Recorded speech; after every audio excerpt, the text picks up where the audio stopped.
మా ఛానల్ కొత్త ఛానల్ ఈ రోజే మీతోనే ఏర్పాటు చేయడం ప్రారంభించడం మాకు చాలా సంతోషం బాబాయ్. మనం ఎక్కడి నుంచి మాట్లాడుతున్నాం ఏంది అనేది మీ పేరు నీ వివరాలు చెప్పు బాబాయ్. బడిగా భిక్షపతి, ముత్తిరెడ్డిగూడెం. ఓకే, చూస్తున్నారుగా ఫ్రెండ్స్ అన్నలు తమ్ముళ్ళు అక్కలు చెల్లెళ్ళు కొత్తగా ఏర్పాటు చేసుకున్న ఛానల్ మాది. ఓన్లీ జనంలోనే ఉంటాము, జనంతోనే మాట్లాడతాము, జనం కష్టాల గురించే మాట్లాడతాము. ఇట్లాంటి నాయకులు పెద్ద మనుషులతోని మనం ప్రతిరోజు మాట్లాడి ఊర్లో ఉన్నటువంటి సమస్యలు ఇవన్నీ తెలుసుకుందాము. నా పేరు కృష్ణ, జనజీవన స్రవంతి, J² టీవీ. దయచేసి అందరూ కొత్త మమ్మల్ని ప్రోత్సహించి ఎంకరేజ్ చేసి మా ఛానల్ని సబ్స్క్రైబ్ చేసి మమ్మల్ని ఇంకింత ముందుకు తీసుకుపోవాలని కోరుకుంటున్నాం. పోటాపోటీగా సెప్టెంబర్ 17 పబ్లిక్ గార్డెన్స్లో తెలంగాణ ప్రజాపాలన దినోత్సవం. రాష్ట్రంలోని కాంగ్రెస్ ప్రభుత్వ ఆధ్వర్యంలో నిర్వహణ. అమిత్ షా సహా 4 కేంద్ర మంత్రుల ఆహ్వానం. పరేడ్ గ్రౌండ్లో తెలంగాణ విమోచన దినోత్సవం. కేంద్ర సర్కార్ వేడుకలు. సీఎం రేవంత్ పిలుపు. పేరు మార్పు సబబు కాదు, నేను రాలేను కిషన్ రెడ్డి. ఇప్పుడు స్టేట్లో రేపు 17 తారీఖు నాడు తెలంగాణ విమోచన దినోత్సవం జరుగుతుంది. ఇది రాష్ట్ర ప్రభుత్వం కాంగ్రెస్ ప్రభుత్వం ఏమో తెలంగాణ ప్రజాపాలన దినోత్సవం అని పెడదామని అనుకుంటుంది. ఈ కేంద్ర గవర్నమెంట్ కూడా కేంద్ర ప్రభుత్వం కూడా వేడుకలు నిర్వహిస్తుంది. వాళ్ళు తెలంగాణ విమోచన దినోత్సవం అని పెడుతున్నారు. ఇది ప్రజా పరిపాలన అని ఈయన పేరు మారుస్తున్నా అని చెప్పి కిషన్ రెడ్డికి చెప్తే ఏమంటున్నా అంటే, కిషన్ రెడ్డి గారు పేరు మార్పు సబబు కాదు, అది కరెక్ట్ కాదు, నేను రాను, నువ్వు పిలిచినావు కానీ నేను రాను అని అంటున్నాడు. ఇది ఏ పేజీలో ఉంది? 12వ పేజీలో ఉంది. ప్రజలకు సంబంధించింది కాబట్టి ప్రజా పరిపాలన పెట్టాలని ఆయన. అయితే పబ్లిక్ గార్డెన్లో ప్రజాపాలన దినోత్సవం, పెరేడ్ గ్రౌండ్లో తెలంగాణ విమోచన దినోత్సవం. అయితే రెండిట్లలో పెడుతురు. స్టేట్ గవర్నమెంట్ ఏమో పబ్లిక్ గార్డెన్లో పెడుతుంది, పరేడ్ గ్రౌండ్లోనేమో కేంద్ర గవర్నమెంట్ పెడుతుంది. వాళ్ళు తెలంగాణ విమోచన దినోత్సవం వాళ్ళు పెడుతురు. కాంగ్రెస్ గవర్నమెంట్ ఏమో ప్రజాపాలన దినోత్సవం అని పెడుతున్నారు. సంస్థానం హైదరాబాద్ సంస్థానం స్వతంత్ర భారతంలో విలీనమైన సెప్టెంబర్ 17 వేడుకల అంశం మరోసారి రాజకీయ పార్టీల మధ్య వివాదాన్ని రగిలించింది. ఇప్పటికే ఒక్కో పార్టీ ఒక్కో పేరుతో ఈ వేడుకలు నిర్వహిస్తుండగా తాజాగా రాష్ట్రంలోని కాంగ్రెస్ ప్రభుత్వం దీనికి తెలంగాణ ప్రజాపాలన దినోత్సవంగా పేరు పెట్టడం కేంద్ర మంత్రులను కూడా ఆహ్వానించింది. ఈ పేరు పెట్టడంతో పాటు కేంద్ర మంత్రుల బీజేపీ మంత్రులను కూడా ఆహ్వానిస్తుంది. అంటే కలిసి మనం ప్రజల కోసమే పని అదే చేద్దామని చెప్పి పిలిచింది. దీంతో కాంగ్రెస్ బీజేపీ పోటాపోటీగా చేపట్టిన కార్యక్రమాలు చర్చనీయాంశంగా మారింది.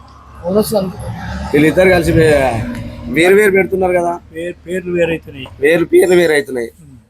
జనం ఏమనుకుంటారు? దీని గురించి చర్చించుకుంటారు. దీని విషయంలో ఏంది ఇప్పుడు ప్రజల కోసము ప్రజల యొక్క ఆలోచనను బట్టి ప్రజా పరిపాలన అనే దాని మీద ఈ రాష్ట్ర ప్రభుత్వం నిర్ణయించింది కాబట్టి వాళ్ళు ఆహ్వానితులు, వాళ్ళ యొక్క సరే వాళ్ళ అభిప్రాయం వాళ్ళు చెప్పిండొచ్చు, కానీ మనము ప్రజా పరిపాలన పెట్టడమే మంచిది అని నేను అనుకుంటున్నాను. కానీ చాలా మంది ఏమనుకుంటారు, పాత పేరు ఉంది కదా ఇంకా దానికి సపరేట్గా పేరు మార్చడం ఎందుకు, కరెక్టేనా అని కిషన్ రెడ్డి లాంటి వాళ్ళు అంటున్నారు. కానీ ఇప్పుడు ప్రభుత్వం వచ్చినప్పుడు అన్ని స్కీముల పేర్లు కూడా మారుతుంది కదా. ఇది కూడా ప్రజా పరిపాలన అని పెట్టినప్పుడు వాళ్ళ ఏది పెట్టినా దాని ఉద్దేశం అయితే ఒకటే కదా. ఎంతవరకు సక్సెస్ అవుతుంది వచ్చింది?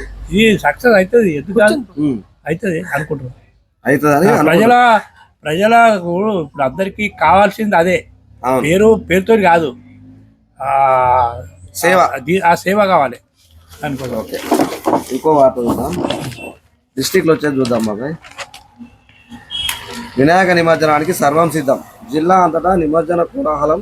500కు పైగా పోలీసులతో భారీ బందోబస్తు. ప్రశాంత వాతావరణం నిర్వహించాలి కలెక్టర్, డీసీపీ. గణేష్ శోభాయాత్ర నిమజ్జనం సజావుగా సాగేందుకు పలు ప్రభుత్వ శాఖలు సమన్వయంతో ఏర్పాటు చేస్తున్నాయి.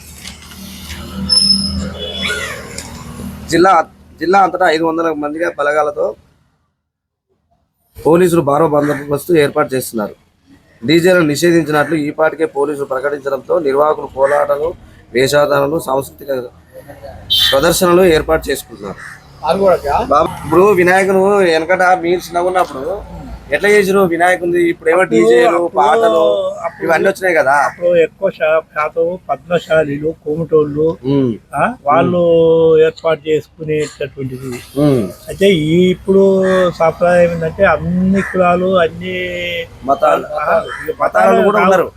కులాలు వైజ్గా ఎవరంతా వాళ్ళు పెట్టుకునే పరిస్థితి వచ్చింది. కానీ డిజేల సంస్కృతి ఏంటంటే వాస్తవంగా కూడా ఆ దేవుని భక్తి పాటలు పెట్టాలి, కానీ ఈ డిజైన్ పెట్టి డ్యాన్సులు పెట్టి ఈ తాగి తందాడు మంచి పద్ధతి కాదని అయితే కాదు. దేవుడికి మనం సేవ చేసినాం, 9 రోజులు చేసినాం. దేవుని అదే భక్తి శ్రద్ధలతోటి తీసుకుపోయి నిమజ్జన కార్యక్రమం చేయాలి. కానీ ఆ డిజైన్ పెట్టుడు మంచిది కాదని నా అభిప్రాయం. ఓకే బాబాయ్. ఓకే, ఇంకో వార్త. మాజీ ఎంపీపీ భర్తపై హత్యాయత్నం, కత్తితో దాడి చేసిన యువకుడు పరిస్థితి విషయం. నల్గొండ జిల్లా త్రిపురారం మాజీ ఎంపీపీ భర్త శ్రీనివాస్ రెడ్డిపై హత్యాయత్నం జరిగింది. ఆదివారం సాయంత్రం ఇంట్లో నిద్రిస్తున్న సమయంలో అదే వీధిలో నివాసం ఉంటున్న యువకుడు కత్తితో దాడి చేశాడు. ఎస్ఐ ప్రసాద్ తెలిపిన వివరాల ప్రకారం త్రిపురారం మాజీ ఎంపీపీ అనుముల పాండమ్మ భర్త శ్రీనివాసరెడ్డి సాయంత్రం 4 గంటల సమయంలో ఇంట్లో నిద్రిస్తుండగా అదే వీధిలో నివాసం ఉంటున్న అనుముల రాజేందర్ రెడ్డి అనే యువకుడు మద్యం మత్తులో ఇంట్లోకి వచ్చి కత్తితో దాడి చేశారు. కత్తిపోట్లకు గురైన శ్రీనివాసరెడ్డి కేకలు వేయడంతో చుట్టుపక్కల వారు వచ్చి తీవ్రంగా గాయపడిన ఆయనను మొదట స్థానిక ఓ ప్రైవేట్ ఆసుపత్రికి తరలించి ప్రథమ చికిత్స చేయించారు. అనంతరం మిర్యాలగూడలోని ప్రైవేట్ ఆసుపత్రికి తరలించారు. పరిస్థితి విషమించడంతో అక్కడి నుంచి హైదరాబాద్ తరలించారు. రాజేందర్ రెడ్డి బంధువులకు సంబంధించిన ఈ భూ పంచాయతీలో శ్రీనివాసరెడ్డి పెద్ద మనిషిగా వ్యవహరిస్తున్నాడనే కక్షతో దాడి చేసినట్లు ఆయనపై భార్య పాండమ్మ తెలిపారు. కేసు నమోదు చేసి దర్యాప్తు చేసినట్లు ఎస్ఐ తెలిపారు. బాబాయ్, ఈ విషయంలో భూముల పంచాయతీలో పోయినా ఇబ్బంది ఉన్నట్టుగా? ఏ పంచాయతీ పోయినా ఈ దౌర్జన్యం చేసుడు ఇది మంచి పద్ధతి కాదు. అది పరిష్కరించుకోవాలి తప్ప దౌర్జన్యంతో ఈ మనుషుల మీద ఈ రకంగా చేసుడు అది మంచి పద్ధతి కాదు. మరి ఆయన అవతల దిక్కు మాట్లాడితే చట్టాలు ఉన్నాయి, మాట్లాడుకుందాము, చట్టాలు ఉన్నాయి, కోర్టు ఉన్నాయి. అవన్నీ ఉన్నప్పుడు మనము ఈ రకంగా దౌర్జన్యం చేసుడు పద్ధతి కాదు.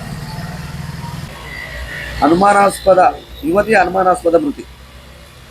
మృతదేహంతో కుటుంబ సభ్యుల నిరసన, హత్య చేసి ఆత్మహత్యగా చిత్రీకరిస్తున్నారని ఆందోళన. నల్గొండ జిల్లా దామర్చర్ల మండలం పుట్టలతండ శివార్లో ఓ యువతి అనుమానాస్పద స్థితిలో మృతి చెందింది. గ్రామ శివార్లో ఓ చెట్టుకు యువతి ఉరివేసుకుని ఉండగా హత్య చేసి ఆత్మహత్యగా చిత్రీకరిస్తున్నారని యువతి బంధువులు ఆందోళనకు దిగారు. బాధితురాలి కుటుంబ సభ్యులు తెలిపిన వివరాలు ఇలా ఉన్నాయి.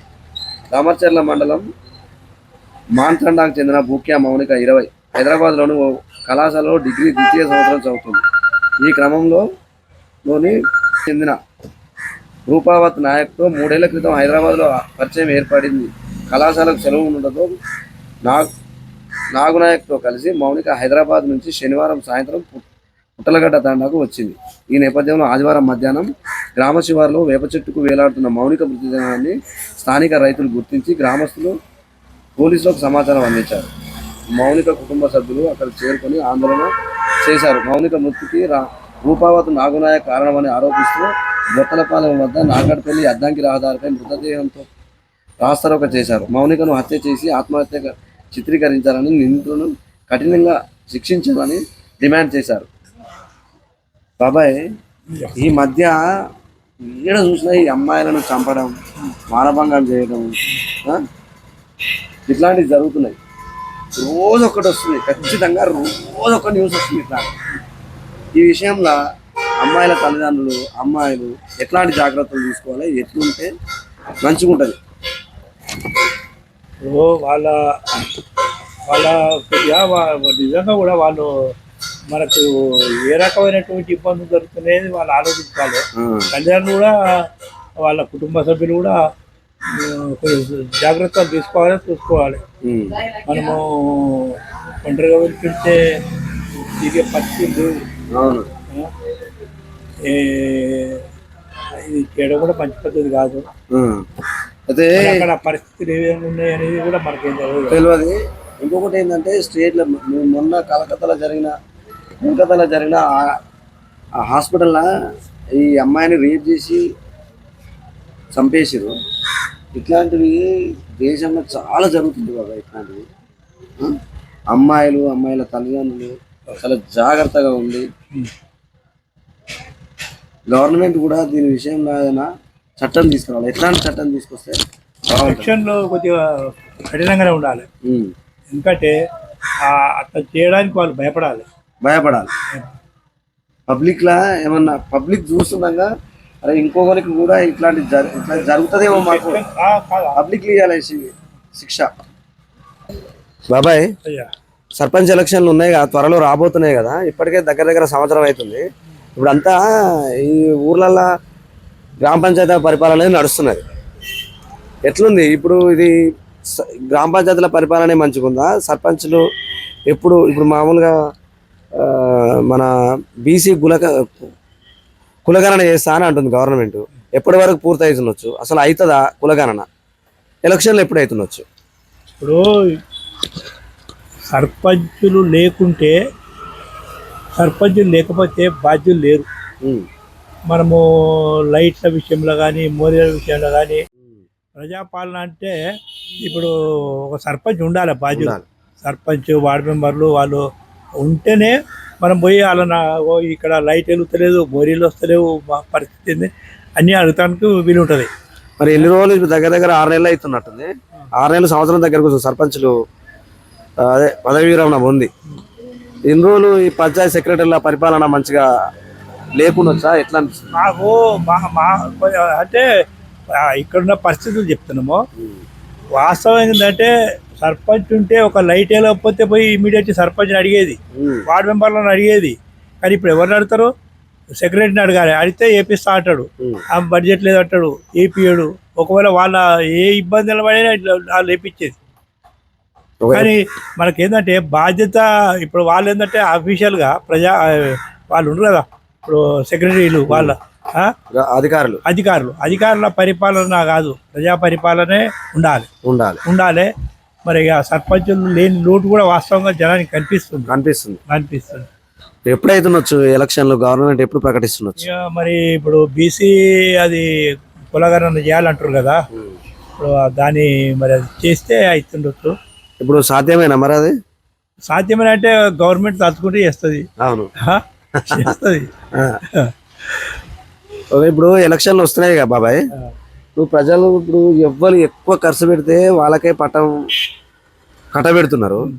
పైసలు ఖర్చు పెట్టిన వ్యక్తి సంపాదించుకుంటుండు, ఊరు మీద కరెక్ట్గా డెవలప్ అంటే అవుతుందిలే, గవర్నమెంట్ పంపించినాయి. కానీ ఎక్కువ పట్టించుకునే అవకాశాలు ఉన్నాయి. ఎందుకంటే నేను డబ్బులు పెట్టినా పైసలు పెట్టి గెలవచ్చు అనేది కొద్దిగా ధైర్యం ఉండాలి. కానీ అది నిజంగా కూడా ఏంటంటే అలాంటి మన ప్రజలకు సేవ చేసేటటువంటి వ్యక్తులు కావాలి అనేది ఆ ఆలోచన ఉండాలి. కానీ మనం అలాంటి వ్యక్తులను కూడా రానియకుంటేనే మంచిది.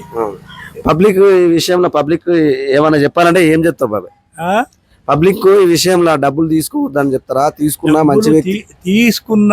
మంచి వ్యక్తికి ఓటేయాలి.